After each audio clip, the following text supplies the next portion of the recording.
Anche quest'anno, per sensibilizzare e favorire la conoscenza delle tematiche riguardanti la salvaguardia ambientale e contestualmente applicare metodologie e tecnologie didattiche all'avanguardia, sono stati realizzati laboratori didattici nelle scuole del Veneto, un progetto reso possibile grazie alla collaborazione fra il Dipartimento di Filosofia, Sociologia, Psicologia e Pedagogia applicata dell'Università, l'assessorato all'ambiente della Regione e l'ufficio scolastico regionale. E a Padova, durante Expo Scuola, sono stati presentati i filmati e i lavori prodotti durante questi laboratori. Lavoriamo con le scuole primarie e con le secondarie di primo grado. E in particolare ho portato avanti dei progetti sul linguaggio pubblicitario, quindi la realizzazione di cartelloni pubblicitari, di spot video, sulla tematica data appunto dalla regione, che è quella dell'acqua come bene comune. Oltre che anche un fotoromanzo, dei fotoromanzi, tipo dei fumetti fotografici, proprio realizzati tutti interamente dai bambini e dai ragazzi stessi. Il progetto Beviamoci pure questa si è proposto di avvicinare gli alunni delle scuole primarie e secondarie di primo grado alle problematiche ambientali attraverso un'analisi delle forme comunicative mediali e multimediali contemporanee. I format hanno visto la creazione di spot contro lo spreco dell'acqua, di animazioni sull'importanza dell'acqua per la vita dell'uomo o dei corsi d'acqua nel territorio del Veneto, cartelloni pubblicitari attraverso i quali, grazie a slogan e immagini ad effetto, gli studenti hanno potuto esprimere il proprio pensiero su cosa significhi oggi bersi pure questa. I ragazzi in questa proposta sono stati dapprima informati per quanto riguarda il progetto pubblicità e quindi che cos'è una pubblicità. Hanno fatto un'indagine dapprima nei giornali, così che portavano da casa, e poi sono stati divisi in 4 gruppi per realizzare questo progetto. Un lavoro di confronto fra passato e presente per quanto riguarda il territorio, in questo caso la palude di Onara. Negli altri 2 gruppi dovevano invece invogliare e così attirare le persone per poter visitare questo luogo. Qui i bambini capiscono, sanno cos'è una pubblicità, quali termini vengono usati, cosa c'è al di sotto della pubblicità e la sanno anche criticare, secondo me. Magari fanno, sai maestra, quest'anno non ho voluto lo zaino tot perché ho visto che l'altro era fatto meglio, mi serviva di più, e anche il genitore si rende conto che è utile, insomma, che i bambini sappiano queste cose. Un progetto che vede l'università insieme alla scuola e la regione protagonisti di quello che vuole essere un messaggio chiaro soprattutto ai giovani.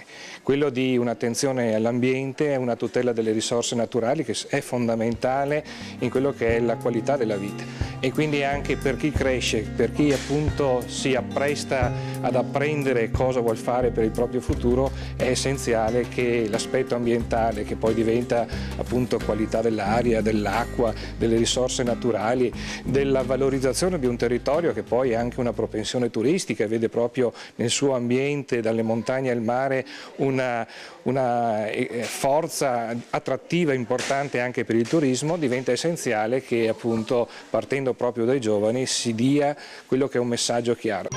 Al progetto hanno partecipato 28 diverse realtà scolastiche di tutte le province venete. Questi laboratori sono serviti anche a sviluppare uno spirito critico nei ragazzi, è una cosa che di solito si fa fatica a tirar fuori, no? Appunto, bisogna estrarre dai giovani quella che forse molto spesso è stata lasciata la loro capacità, la loro propensione, ma soprattutto anche far uscire quei messaggi che diventano essenziali, soprattutto per quello che può essere l'istintivo messaggio che nasce dal giovane e che molto spesso poi può diventare anche un messaggio per gli adulti. Se portano in classe il telefonino non è un male delle volte, ma può essere anche un bene, perché possono usarlo con coscienza, che è la differenza, questo fa la differenza, capire e conoscere gli strumenti della comunicazione di massa, però con coscienza, senza subirli, che imparino a comunicare e a creare qualcosa che li renda protagonisti veramente di quello che stanno facendo. Il web è molto attraente, ma tende ad inghiottire, tende ad uniformare, tende a fare del ragazzo un gadget Poi nascono anche nuovi tipi di bullismo, no? Perché si fa presto. C'è anche il cyberbullismo, per esempio, quello è sempre dietro la porta, perché evidentemente i ragazzi non si rendono conto che una frase messa postata, come si dice, per scherzo possa poi ferire una persona anche veramente a volte in maniera molto grave. Quindi vanno usati molto bene.